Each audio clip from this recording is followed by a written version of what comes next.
Welcome to Black Loves Couch Conversations. I'm Kevin Fredericks. And I'm Melissa Fredericks. And these are the Black Loves, the people in love. Today we're going to be talking about therapy. Let's start by introducing our couple to my right.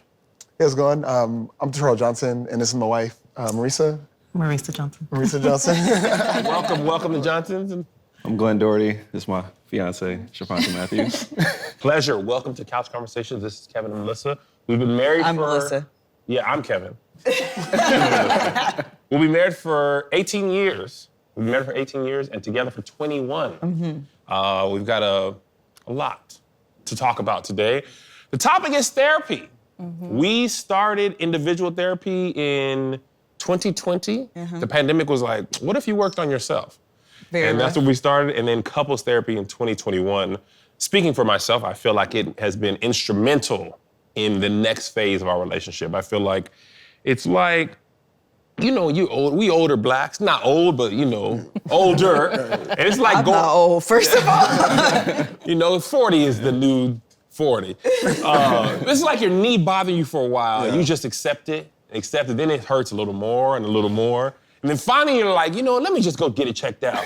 And the doctor's like, hey man, you got this. Let me get you in these insoles and it'll start helping. And that's kind of what it's like. It's like there's some stuff that we let go for years and then eventually it's too painful to continue to go on like as if nothing happened. So I think that's what it's been like for me. I don't know if you feel the same. Yeah, I think I agree with you that it's been very instrumental in uncovering things that lie beneath the surface. I always say you recognize things, you know things, but sometimes you don't always know how to articulate. I feel like therapy just helps to articulate those feelings that lie underneath the surface. Giving words to feelings. Yeah. So let's start with you guys since you're closer to me. What was the genesis of your therapeutic journey? Well, first, how long have y'all been married? Tell us a little bit about, how long y'all have been married, y'all got kids, and then let's talk about what the pandemic was for y'all, because that's where I feel like folks really be going to therapy. Yeah, definitely. Yeah, so we've been married for 6 years, been knowing each other for, as Facebook just told us a couple of days ago, for 11 years. I was dating her, she didn't even know yet. You know what I mean? But yeah, so it was pretty cool and it was a great memory, so I'll always get to look back. But we have 2 kids and we have 2 kids, Halo and Arya, they're 4 and 2. So really just been nurturing them. Actually had Arya during the pandemic, so we were locked in with her. So she's spent a lot of time with us, and so I'm very close to her now. But I love them both, definitely. Yeah, I think like Terell said, we were friends. I had a lot of friends at that time. I definitely wasn't in the mindset of dating. I think I was 25 maybe. I was doing a lot. But yeah, we've been doing good. I think when we first got married, it was that quick transition between friends and marriage. We knew that we wanted to be together. And then I think he proposed February and we got married in March. Mm-hmm. And so it was next March? Yeah. Yes. So not a year later. No, 30 days later. Black History Month and St. Patrick's Day? Yeah, so we actually got married. So we reconnected on New Year's. It was a party that I had at my house. My flight to Houston was delayed because of the storm, or canceled, yeah. Yeah, because of a storm. We got it proposed to her on Valentine's Day and got married on Good Friday. Yeah. Wow. Yeah. That's amazing. Yeah, that is. So it was a quick shift of our, combining our lives. I believe that I felt like during my time by myself, I was definitely groomed to be married in that space. And so I did a lot of work before I got married. I think we had a really quick premarital counseling situation, speedy. So as you can imagine, it was a quick moment. And then we got pregnant a year later. And then we moved to LA. So everything was just happening very quick. And there were obviously, you live together now. There were things that were coming up. And I suggested it hey, why don't we go to counseling at church? So listen, let's dive in just a little deep because 6 years you guys went through a lifetime of transitions. You went through a move. We went through a pandemic. We've had a babe twice now. 2 babies. That's a lot of transition, a lot of pressure, quick engagement, quick marriage, and then all of these things immediately after. And we're talking about just 6 years. So can you tell us a little bit about how that was like? And then at what point were you no, we should do therapy now. Yeah. This is a good time. What was happening in your world that therapy felt like the answer? Yeah, I would say, and I'll be truthful, I went to therapy and I think at the time, like we were both going through like a change in our lives. I think Marisa was a lot more intentional about becoming the woman that she wanted to become. I was still, in the city that I went to college, still close to a lot of my fraternity brothers, still kind of, just going out, having fun. I was working in tech, and so you can imagine like, it's a great life that you can live, just working and, enjoying life. And so I think when we moved to LA, I had to quickly like look at myself and say, okay, like what is it that I'm doing? I knew that I wanted a wife. I knew I wanted her to be my wife. And I just continually like tried to work on myself. But she suggested the counseling, and so we ended up going. And it was good, but I think for me, honestly, it felt like the counselor was on her side. But also I felt like I needed to but I When she asked what was going on in our life. Yeah, in our life. Yeah. Yeah, and so like with that, I really had to start focusing on myself and kind of my counseling and my healing just with my family and my upbringing before I felt that like I could really take in the information that she was giving me. And so continuing to work on it, I just haven't found like the right therapist, but I do plan on going back. But she is very active in this. But we also just knew that it was a way to work on our relationship, work on our marriage, and like you said, it was a lot of change. And me coming back to LA, it opened up a lot of wounds that I had here. And so it wasn't just like the transition of like being married, it was like coming back to being close to my family after being away for like 15 years. But I would say for me, like that was like kind of like the turning point, and I'm highly considering it. Well, I will be going back, just have to find the right counselor. Mm-hmm. So did you only go to therapy at the church? Yeah, so I got the church, and so we were, we're spiritual, and so we were like finding the Lord together. And so I really wanted I found the Lord. Yeah, so she found the Lord. Yeah, she You introduced the Lord to him? right, like reintroduced.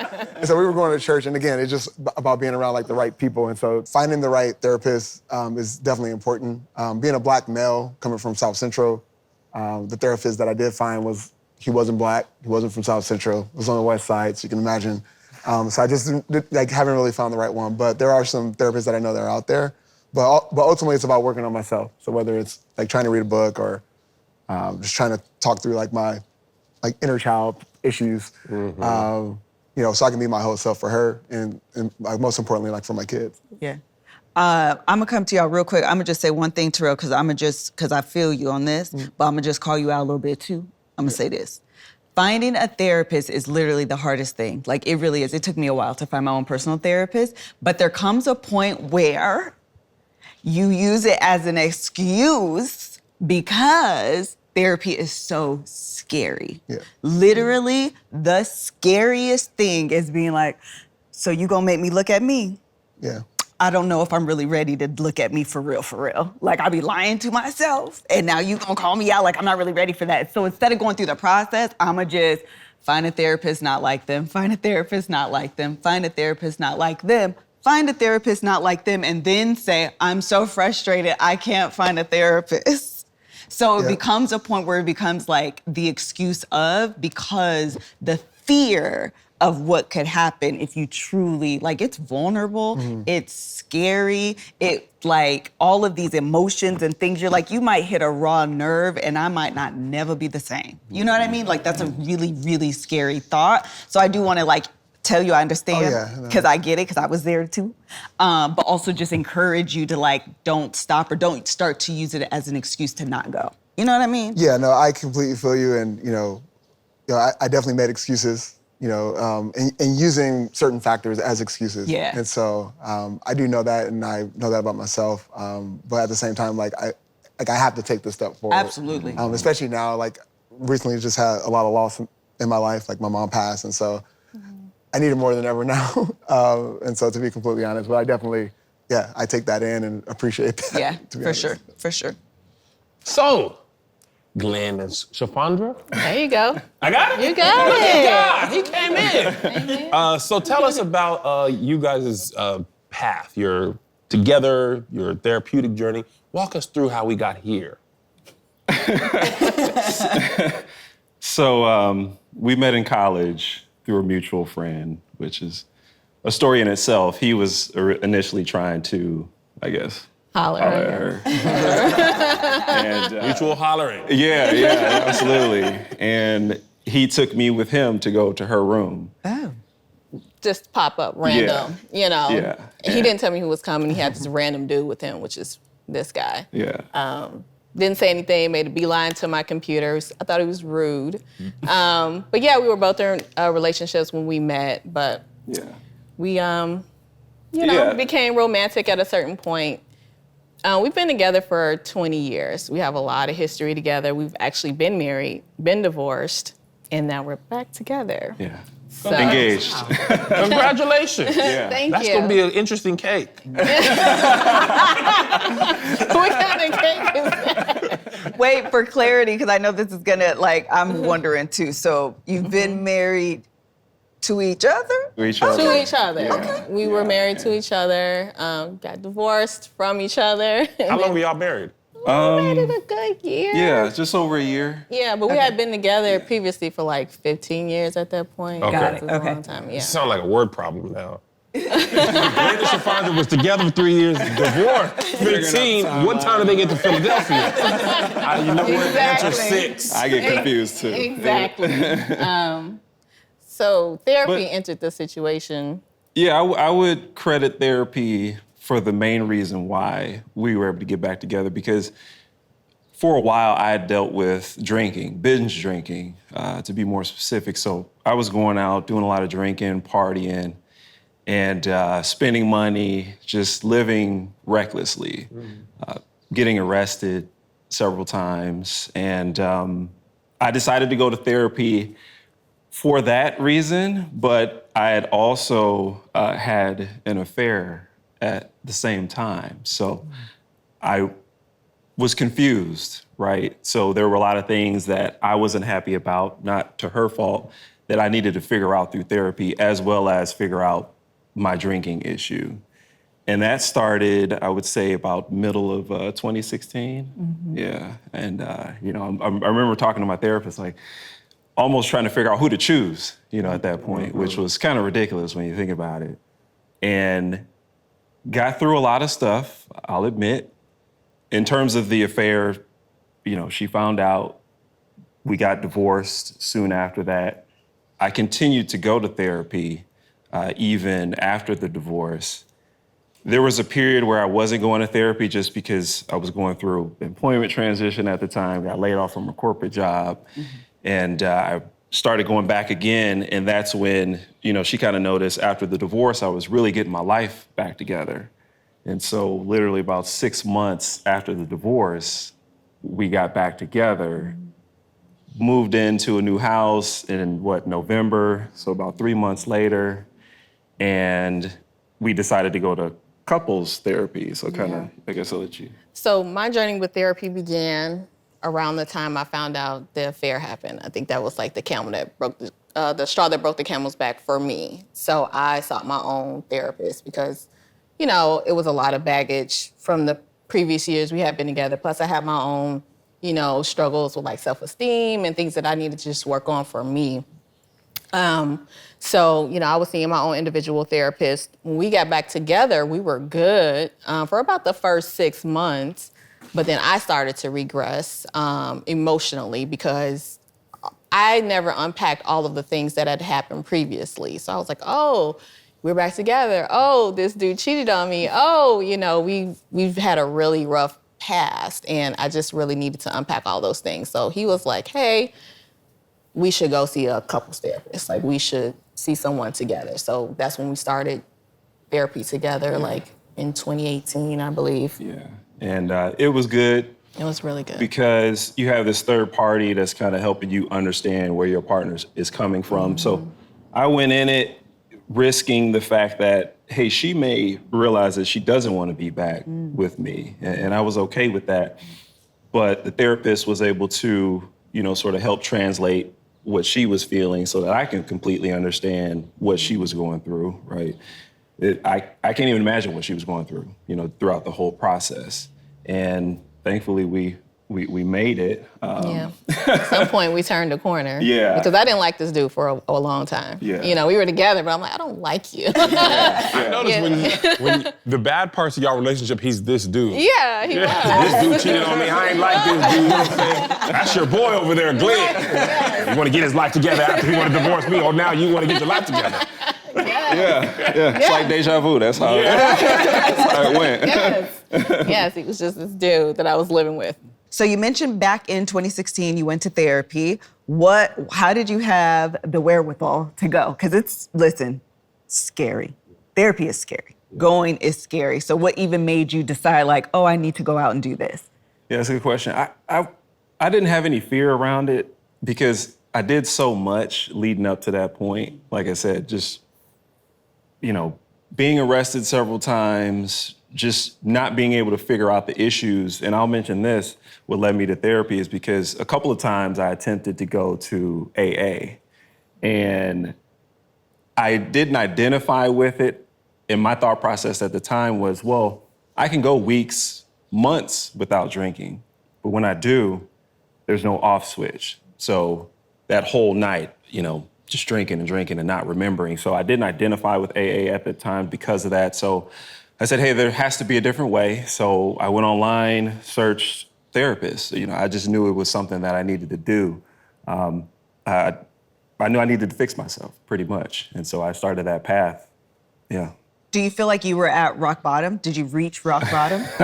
Surprisingly not at that time. Despite despite being in a relationship, outside of the marriage, that actually wasn't rock bottom. Rock bottom was when the divorce was finalized and I got arrested again, like right after the divorce was final. And she's like, you gotta leave. Like, you know. Well, let's tell them what you did, though. Well, so I went out that night celebrating a friend's, I think they had a promotion.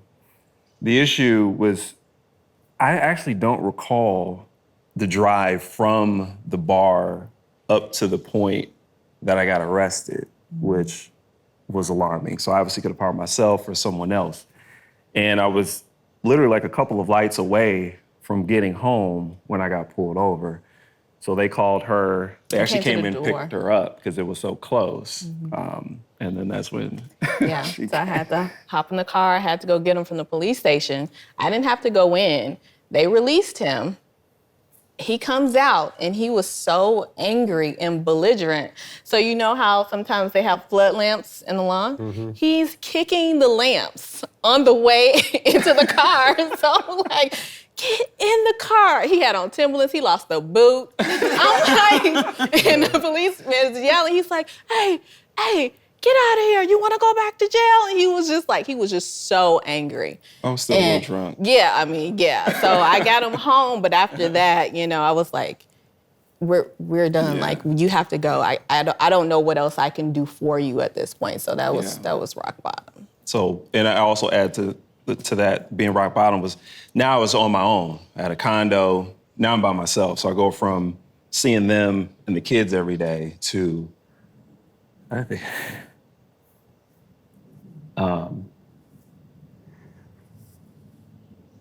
seeing them every day and then being by myself, this condo, and just really realizing the damage I've caused, with my family. So, I continued to go to therapy after that and really, uncover, these issues. Was it, for everyone, it seems like you had a reason to say, I need to get to the root of this alcohol problem. I'm curious for the group, was there a reason in your life? Because a lot of times therapy is like, if I don't go, this is gonna happen. But in my situation, Melissa's situation, it wasn't like if you don't go to therapy, you're gonna get divorced, right? But for me at least, I'll only speak for myself. I remember thinking, we've been together since we were in high school, married since we were in our junior year of college. And, growing up in church, people married for 30, 40, 50 years. Mm-hmm. And as a kid, I was like, they must be happy. Deacon Pete has been married 35 years. As I got older and started working in the church, I realized a lot of these people are not necessarily happy. They're just still married. And I was like, at some point, they just accepted, I'm not gonna get divorced, but I'm also this is the best I'm gonna get out of this relationship. And I think Melissa and I were like, we wanted to have a great relationship and we could have stayed here, or therapy would have unlocked maybe a potentially happy relationship or happier relationship. I'm curious to the group, was there, like Glenn, was there a moment where you were like, this is what I want for me? Because for me and Melissa, we started therapy individually first and then couples therapy. And I went unrelated to my marriage, and I found out how my personal life and childhood story was impacting my marriage, right? So I'm curious, was there a moment, or what was the first unction? Yeah, I think for me, and I resonate completely with your story. I felt like you're basically talking about me, to be completely honest, and I think that was a part of like our issue and why I first started going to therapy. Yeah, like 98% of the time I'm good. But when I do drink, again, sometimes whether it's just feeling like I'm celebrating or just escaping all the work that I've done, or just, just having time just to be with my friends, just celebrating the fact that like we're together. I always try to be better. And even when I make these huge mistakes, like I'm lucky that like she hasn't left me in the few times that I've had these episodes, but I also know like just seeing her and the work that she puts into herself, like that resonates like with me, and I'm always like trying to be a better person. But I think just with therapy, like I have to, get back on it and really talk these things through, because, I don't, unfortunately, like I don't want to be in that situation in which I'm driving and like don't remember, and that's happened to me like many times. But I also don't want to like lose my family. So I think just like this is therapy for me right now, to be completely honest. And just listening to like to your story and just talking this through. But I just want to be better. And so I think with therapy, it's like finding the right person that you can let down your vulnerabilities and really get to the root of like why you do the things that you do. But again, just seeing her like working herself is like motivation every day to be better. Marisa, what's happening for you? Well, we both come from like a one-parent household where we've seen things. In my situation, my parents weren't together, and there was a lot of things that they brought into, obviously, their marriage to make them not together. So I think my fear has always been like, if I see something, I want to address it. If I see something, I want to do something about it. And, we had initially went to therapy. I saw, he wasn't into it. But my dad always told me, like, you only have control over yourself. At the end of the day, the only person you can control is yourself. And so, I kind of released him from it. Like, but I'm gonna go because I'm a wife, I'm a new mom, I'm an entrepreneur. I have so many goals and dreams for us, for myself, for my kids. Like, I don't ever want to be in a situation where I'm forcing a man to do something. Like, it's kind of the vow I always made to myself. I'll never make someone be somewhere they don't want to be. And so going by myself was more so like releasing him, and when I did that, I could see the shift in him because I just let go of the control. I just started focusing more on myself. But I think there was also, though, this disconnect of I'm focusing too much on myself, where he's like, I don't even know, you woke up early and went to a 4 a.m. meditation on the beach. Like, where you didn't tell me? Like, well, I meditated. I'm getting myself together. And so there's like this balance of letting him grow on his own and find his way on his own, which he is. He's very smart. He's very resourceful. We're friends. We're rooted in friendship. I always will want the best for him. And then there's this other balance of like making sure I'm okay. So I go every Tuesday, 2:00. Make sure I show up, at least for myself, and then just pray, that he will find his way as well. I'm curious, did you ever, I'm just gonna ask you, did you ever have some resentment that he stopped going? Were you ever like, I'm gonna let you go and release control, but I'm also gonna it's also upsetting that it feels like I'm only working on us or myself, and you've decided not to? I think in the moments of it, like episodes, like in the episode, right? It's like, because I'm thinking about the kids, I'm like, I'm not about to get angry, I'm not about to cry, I'm not about to like make a big scene, So it's only like in those moments where I have to be all these things for them too and make sure I'm okay.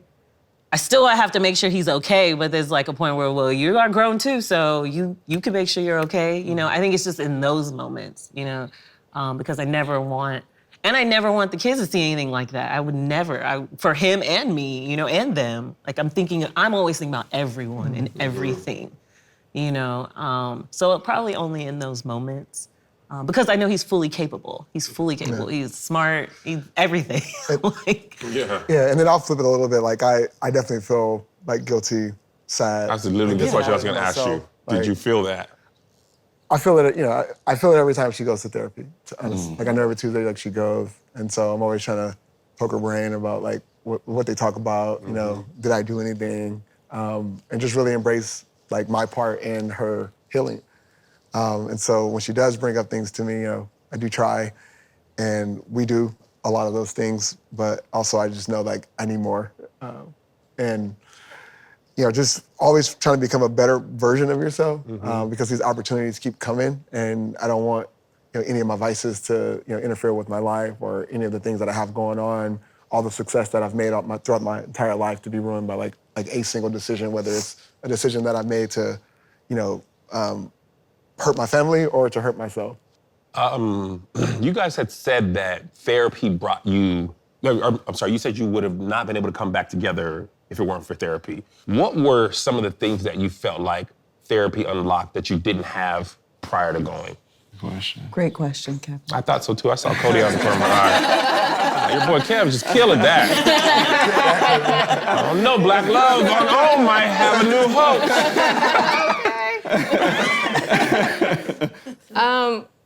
Well, I think he mentioned it before.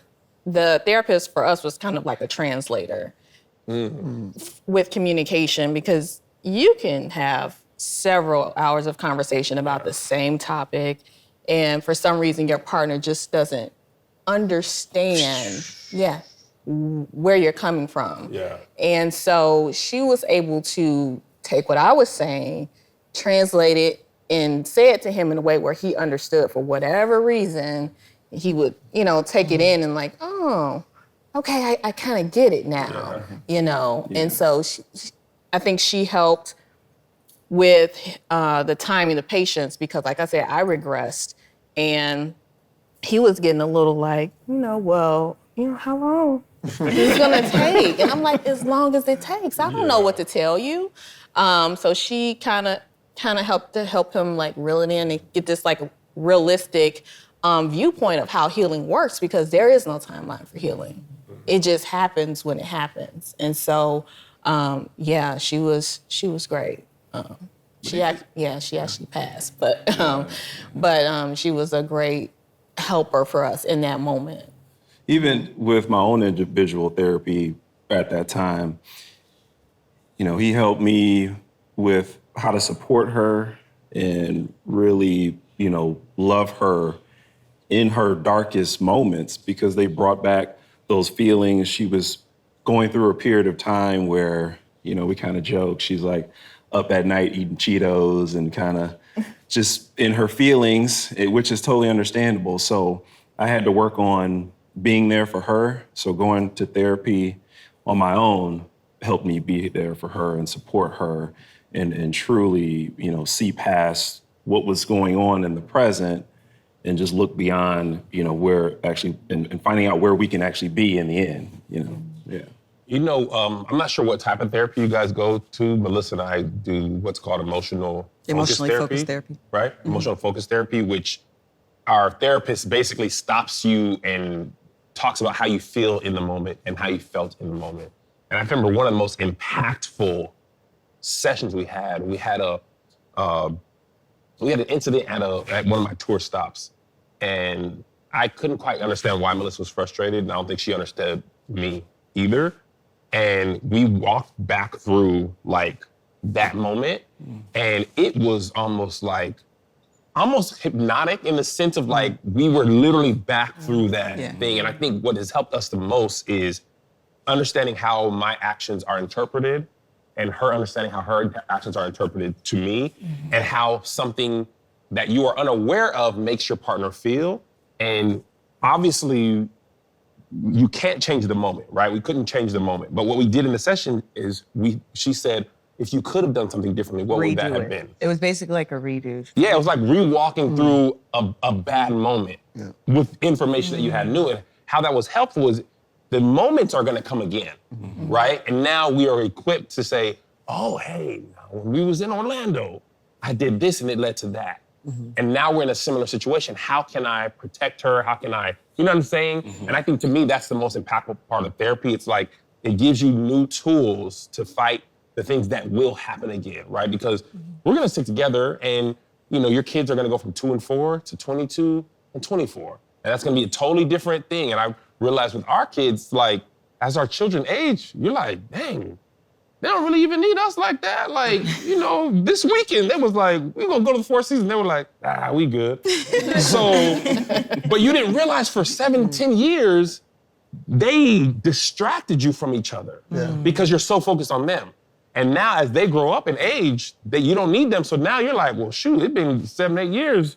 How you doing? What's your middle name again? You know? So I'm curious, in your therapeutic journey, is there anything that you learned that you have been able to take forward? Or was there anything that you feel like you need to learn to take forward in the next phase of your relationship? So the most impactful moment for me, this was with my individual therapist. She had me do an exercise of forgiveness. And she said, I want you to write down all of the things you want to forgive Glenn for and bring it back to session. So I was like, okay, I got you. So I come back with this long list, like 3-4 pages, front and back. That you need to forgive him for? Yeah, because exactly. It was a scroll, like, you know. Itemized and alphabetized. And then she was like, okay, and now imagine there's nothing to forgive him for. Oh, wow. I said, excuse me, what? I brought 3 pages that says otherwise. Exactly. Have you been here the entire time? She's like, no, imagine there's nothing to forgive. And so she's, you know, a spiritual practitioner, and she went on this whole teaching about how basically I am a co-creator in my own experience. That's good. The good and the bad. And so for some reason, my soul was calling forth these experiences to reveal something, to learn something, to heal things within myself, as crazy as that seemed. And so it shifted me from victim mode, like, he did this, to me. And as long as I held on to that, I couldn't move forward, I couldn't progress. So it was a huge paradigm shift about taking personal accountability and responsibility for, you know, my own self and my own actions within the whole experience. Not that I wasn't to blame on the surface level, but emotionally speaking, right? You can sit here and you can wallow, or, you know, you can shift your perspective and kind of lean into where you are now and look at him for the evolved man that he has become, because he did evolve. That is Yeah. so good. Yeah. I think what therapy does in addition to helping you is that those tools that it offers you, it does allow you to have a better experience for you. A lot of times, you know, I know we joked earlier where Kev was like, therapists always be on Melissa's side, because I think that's what you said too. But in the end, you end up realizing that is not the truth. It's not the truth. It's that. It's not true, but I'm gonna take the joke. Because I'll be walking out of there like, first of all, you sent me the invoice. Oh, yeah. So There's be some on my days I'll side. be like, ooh, we had a great session. Tag teamed her. But you end up walking out with these tools where you're like, okay, so I can either blame. And listen, you be right in your blaming, okay? So first of all, you did do this. That's an itemized list of transgressions for me. Correct. I'm gonna just punch out a CSV for Right. Or you can make a decision that, like, I can do things differently. I can make decision to look at things differently and help create something new, especially when they're trying. Yeah. Sometimes it's just the grace of, like, I know you're trying, but I don't want to give you that grace because you piss me off. Yes. So I'm gonna just act in this way. So that's awesome. I want to say one thing to here and the viewing listeners at home. I think the reason therapy is more beneficial than your friends or family is these people are trained to do this versus your friends and family are untrained and biased. Yes. Right? So your mom, my mom, is going to take my side, even if she wants to take Melissa's side. My brother, you know what I'm saying, same thing. And that advice that we seek out, we tend My to family seek out. wouldn't, though. Yeah. My family would be like, so what did you do exactly? Let me call Kev just to verify. But we tend to seek out the advice of people we know that will agree with us. Right. Yeah. And your therapist, that's the most beneficial, is she's unbiased. So there's been days where I felt like it's her and Melissa against me. There's been days where it's absolutely be me and Melissa against her. I mean, me and her against Melissa. And there's days where it's pretty even. But I think I feel safe knowing this person is really here for the betterment of us, not the better of Melissa to win or me to win. So before we close, what was something you guys have taken away? I think for me right now, in my personal sessions, I'm working on accepting situations at face value. I'm learning to walk in my power, understanding the power that I can convey. And she's just helping me just accept things. One of the things she always says is, Marisa, no, everything's perfect. And so when I've been walking around, I've been having this sense of gratitude because I put a lot of pressure on myself to perform. And so say everything goes wrong on one day and it's just me and the kids at the house. No, everything is just perfect, Marisa. Nothing went wrong. It's just perfect. So just allowing me to be in the moment and appreciate what we do, because we have a really good life, you know? And it's just about not trying to lose the control, like I mentioned earlier, helping me loosen up on the control, having these high expectations for myself that causes anxiety. So just everything is just perfect. I literally repeat that in my head every morning when things Are you don't the go. dog and this is fine meme?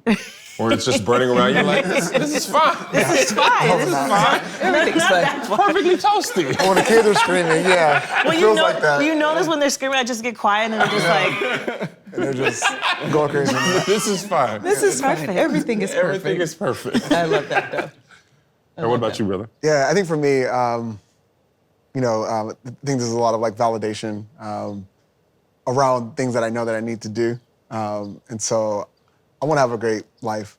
I also know that there's a lot of trauma that I need to heal. I also know that helping her heal her trauma is like important as well, and making sure that we can be in the right mindset to raise our girls, like to make sure that they can grow old and like see us being together and seeing that like Black family and me loving on her. And so I know that I need to fix myself and just be a better role model, like overall. Not saying that I'm like a bad role model, but you're a good role model. yeah, but appreciate that, mate. But it is about being intentional and in the things that we do. And I think therapy is definitely something that I want to get back into, because the lessons that I did learn, I did apply them. I just have to get more lessons, to have more tools to be able to confront the issues that do come up and be more open in our communication style, and making sure that we have a translator that's going to be there to really help us grow. And that's what they're there for. And they want to see the best that we can be. And I feel that that's really valuable. So that's kind of like where I'm at right now. Yeah, I feel like you have to go now. I have Everybody's to like, go. yeah, we all going to therapy, man. So what you want? You over Okay. here you jogging and stuff. I know, and I'm just like, I'm not a man out, but at the same time, I think there's a lot of people in my situation Absolutely. that are gonna watch this, and hopefully, if they can learn anything from what I shared today, they can take that step journey with me. Yeah, and I feel like I've heard it said that you either heal from our trauma or we pass it along. And I think the goal is to kind of heal from it. And that's the episode for today. Thank you so much for watching Black Love Couch Conversations. I've been Kevin Fredericks. Melissa Frederick. And we'll see you next time right here, wherever you're watching this.